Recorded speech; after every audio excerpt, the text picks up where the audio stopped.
Dieu peut tout nous donner, la fortune, la vie facile, l'absence de soucis, le boulot, le repos, mais s'il ne nous donne pas son Esprit Saint, c'est qu'il ne nous a rien donné en vérité. Parmi tous les dons de Dieu, le plus grand c'est la charité, le plus grand c'est le don de sa vie, le de son Esprit Saint.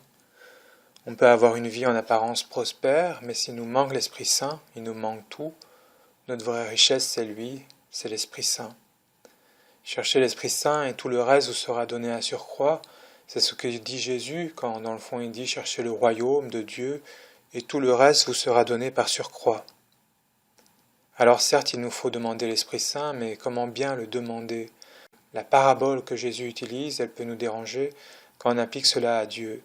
Devons-nous imiter cet homme sans gêne dans notre rapport avec Dieu, dans notre demande de l'Esprit Saint? Est-ce en forçant Dieu qu'on va obtenir de Dieu le don de son esprit? Est-ce que le Père nous donne l'Esprit Saint parce qu'il n'a pas le choix, parce qu'on lui force la main? Il me semble qu'il y a quelque chose de faux dans tout cela, de déronné.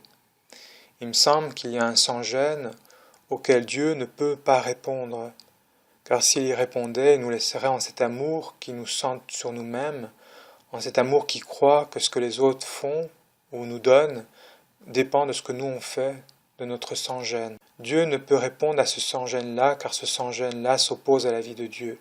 L'amour de Dieu entre dans notre vie, non parce qu'on l'y oblige, mais toujours gratuitement, gracieusement. Dieu ne veut pas qu'on le recherche en forçant la porte, Dieu veut qu'on le recherche avec amour et par amour. Alors derrière ces mots, demander, frapper, chercher, il faudrait y ajouter le mot amour, demander non pas en forçant, mais demander avec amour, frapper avec amour, chercher avec amour. On pourrait dire qu'on a besoin donc de l'Esprit Saint, de l'amour, pour bien chercher l'Esprit. C'est seulement en vivant de l'amour de Dieu qu'on est appelé à accueillir et reconnaître le don du Père qu'il nous fait en son Fils. Alors je crois, me semble-t-il, que s'il y a un sans-gêne, ce n'est pas un sans-gêne comme nous on l'imagine. Du style on force Dieu, on le contraint. Certes, il y a un sans-gêne, mais ce sans-gêne se trouve ailleurs, autrement. Quand on vit de l'Esprit Saint, on est confronté à sa radicale impuissance, à son incapacité à accueillir, à chercher, à recevoir la vie de Dieu. C'est tout le paradoxe d'une vie dont on a besoin pour vivre et qui pourtant nous échappe totalement. Eh bien, le sans-gêne, il est là. Il est dans cette persévérance, dans cette audace, ce courage à demander ce qui nous échappe complètement, ce qui n'est pas à notre hauteur. C'est donc un sans-gêne qui jaillit de notre vie dans l'esprit, un sans-gêne qui est humble, pleinement conscient de son incapacité à forcer quoi que ce soit et qui pourtant persévère humblement à accueillir et recevoir le don des dons, le don de l'Esprit Saint. Je crois qu'on contemple quelque chose de ce sans-gêne lorsque Marie, à l'Annonciation, s'apprête à recevoir la puissance de l'Esprit. Soutenue par l'Esprit, elle accueille ce qui la dépasse.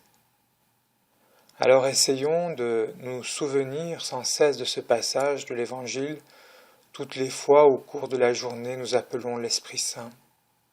Souvent on demande l'Esprit Saint et on croit que c'est bon, mais la difficulté que nous avons pour accueillir l'Esprit Saint est infiniment plus grande que celle rencontrée par cet homme dans la parabole. Entre nous et l'Esprit Saint, il n'y a pas juste une porte en bois fermée et des gens qui gênent le passage. Non, entre nous et l'Esprit Saint, entre nous et Dieu, la vie de Dieu, il y a un abîme infini. Alors que Dieu nous donne, dans la reconnaissance de notre radicale impuissance, de notre radicale incapacité à accueillir, à vivre de sa vie, à tendre vers lui par nous-mêmes, qui nous donne au cœur de cette expérience ce sans-gêne humble, ce sans-gêne qui ose persévérer, tendre vers ce qui le dépasse, parce qu'il croit d'abord et avant tout en la promesse de Dieu, en cette promesse de Dieu qui veut nous donner ce qui nous dépasse, qui veut nous donner sa propre vie.